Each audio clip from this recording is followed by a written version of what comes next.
Joining me today, we're talking golf. We've got to be talking to Craig Edwards. Craig, how are you, sir? Good. How are you? Are you settling in? I'm settled in, but I'm a little bit confused, and I don't understand why we've now got Justin Thomas starts at 10 under, Cantlay starts at 8 under. We've got Brooks free back on 7 under, and it's like, wow. I mean, I've even asked the video team to put a caption up so that they can actually see in a graphic that we're going to be able to see that you're starting the tournament so many shots behind.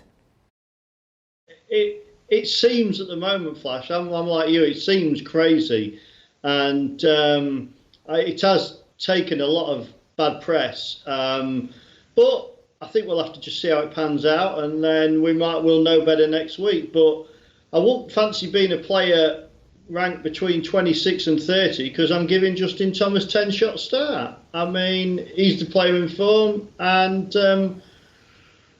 there's not many players are going to catch him from that setup.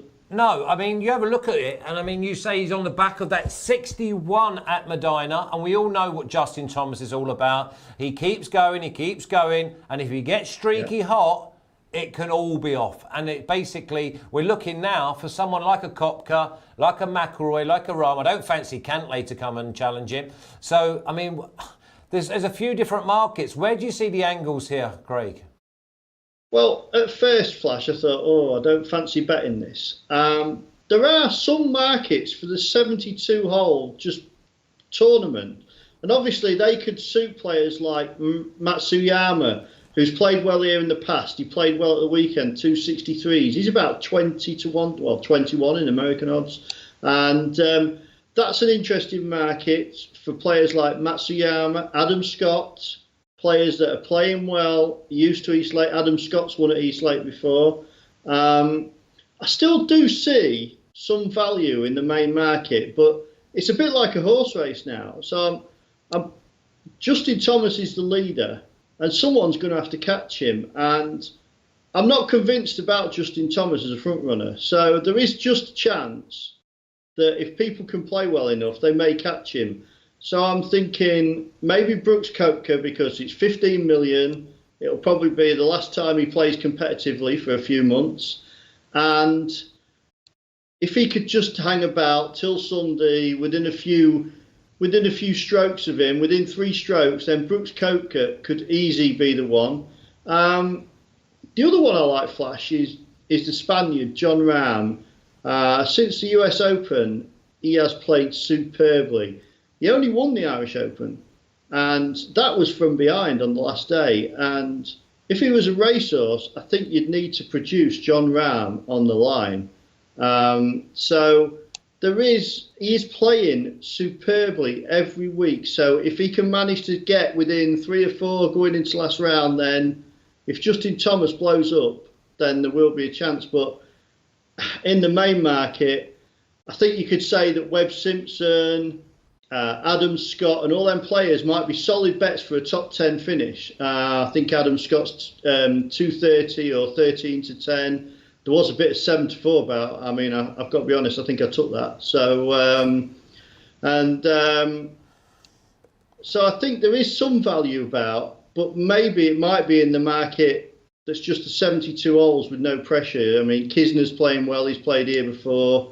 But some players, Flash, as you know, at 26 to 30, they may actually already be practicing for the month. They may actually just be going there and getting their check and going home, because the prize money difference down below will not be anywhere near what it is at the top. So no, you say about the check. It's $385,000 just for turning up. I think the top 10 are all guaranteed $1 million. Now, I'm glad you said about the market away from the FedEx. So take away the FedEx scores, and you have banged on both of my selections. I'm going with Koepka at 11 and Rahm at 11 in the open market. I think it's a fifth of the odds first 5. I think they'll both make a run at Thomas. Yep. And the thing is, they've only got to make 2 shots up over the course of 72 holes to have a better score than him. So I thought that both Koepka and Rahm will be there on Sunday. And if you've got 11 to 1 each of two each way, I thought that in the open market, without the lead, I thought that the pair of them would be very, very dangerous. I mean, you can get Koepka, I think like 6.5 or 6 in the market where he is free behind. I think this is tailor-made for Koepka to go and show the class player he is. Take nothing away from Justin Thomas, massive favourite, and we all know that if he gets on a roll, it could be over come Saturday afternoon. Definitely could, but I'm not as convinced about Justin Thomas this season. He even had a wobble on Sunday with the 7-shot lead. I'm like you, Cantlay. I fancy him to be thereabouts, but you never fancy him to win. He's often a good each-way bet, but that is great value on Koepka because, like you say, he's got the motivation to play well and be in practice all week, like Rahm, because they've got that carrot of being able to win. So I would say your bets are almost bets to nothing because they're going to seed out the 4 rounds and they're going to be the players following him. And they have the maximum motivation, really, which is quite a key, really, in this week because some players probably won't have. There's probably only going to be 10 or 15 players with the right motivation or what they're used to, should I say. And the big thing here is there's no cut. So, I mean, if they do have one dodgy round, then they can get away with murder. And listen, we will know that even Rory McIlroy, who's flattered really this season, he's not really, apart from obviously at the Players' Championship at Sawgrass, he's not really delivered and he's always thrown in a dodgy round. But in this format, he can throw a dodgy round in and then put together a couple of 63s and he'd be bang there. I think Rory's still playing well. I mean, I felt for him in the Open. I mean, he obviously, his second round was just that of a champion trying to get back in it. The way he won the Canadian Open, like the Players, his game's there. There's no doubt about it. His game's there. He's just missing a little bit of his confidence that he's had previous years from winning so much. But it wouldn't surprise me, Flash. He's one of the players that can go low and can actually just move through the leaderboard. So, you've got to respect Rory, definitely. Craig, give us a little rundown of your picks, and if you fancy any sort of players against other players, or just basically give us a little rundown, will you? Yeah, I will do. So I went for Matsuyama in the market for the 72 holes that is running. I like Adam Scott for a top 10 finish. I like Webb Simpson for his top 10 finish. I like a small bet on Rahm in the main thing because I think he opened 16 to 1 over here. I think he's about 1,400 in America. And he must have a chance with cover. Koepka the same. And in match bets, I think you need to be picking players you think are still motivated, still practiced, still professional enough. So I would be looking to oppose maybe Justin Rose, who seems a little bit out of form this season.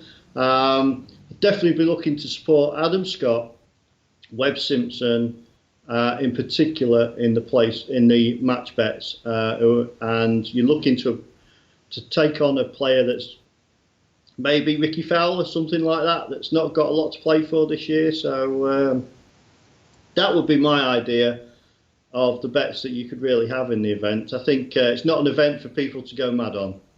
Okay, so that's Eastlake and that's the Tour Champs. Now, coming up, are you going to be doing any homework on the Solheim Cup and the President's Cup, Craig? Yes. I always do. The President's Cup will be interesting, definitely. I always follow the ladies as well. I have quite a lot of bets myself on the ladies. President's Cup could be interesting with Tiger Woods as the guy that's meant to motivate them. That would be interesting, Flash, because as we know, I mean, he's been pretty much from our side of the water. He's probably been the reason we've had a lot of success in the Ryder Cup because he's just never really gelled it in the team format. So that's going to be interesting. I mean, America normally dominate the President's Cup, but could be interesting this year. You're not edging. You're not edging towards the rest of the world, are you? I could be. I could be tempted. They don't normally come good, but it depends really. At some point, I suppose Tiger Woods is going to go through a stage where he goes from that ultra competitor to more a team man and more probably giving back. I think you can already see it this year with him at times. I think he's quite relaxed when he's not injured. So, yeah, I think we're going to learn a lot about Tiger Woods in the President's Cup, actually, for his future. I think we've seen a different Tiger Woods this year, haven't we? He's taken time out, actually on the course. He's smiled a bit more. He just seems to be sort of taken that sort of mortality of his golf game. He knows now that his best years are behind him, but he can still compete, as we saw at the Masters at Augusta National. But he seems to be enjoying it, almost not taking the game for granted now and just having a good time. That is absolutely spot on, Flash. What I noticed was the British Open. The first day he could hardly move. It was wet, it was windy. We know what it's like in Ireland and on the links courses. I almost expected him to withdraw overnight because he had no chance of making the cut. And obviously he's got to be cautious with his injuries. And if he had done, that's fair enough. But he came out next day, sort of liaising with the crowd and having a bit of fun and what have you. And he was giving back to the sport, really. I mean, the Open going to Northern Ireland was excellent, but it may be the only time he gets to play there in an Open. So I thought that showed that Tiger's changing, and like you say, he's got more mortality and a feel for the overall sport and what is good for the sport, and the fact that he doesn't take it for granted anymore. So. Okay, listen, Craig, it's always great to talk to you. I'm sure we're going to talk to you again and soon you? with the snooker season starting to really get ahead of steam up. Anything just ahead of you that you're looking forward to on the snooker front? Yes, I think it is going to start to get quite het up. Judd Trump last week in China just started the season the way he finished. And I was quite surprised because I know that he'd been in Vegas for 4 weeks partying. And I thought, well, he might start slow. He's probably not practiced a lot till he got there. But suddenly he gets to the last stages again. He gives Selby a drubbing.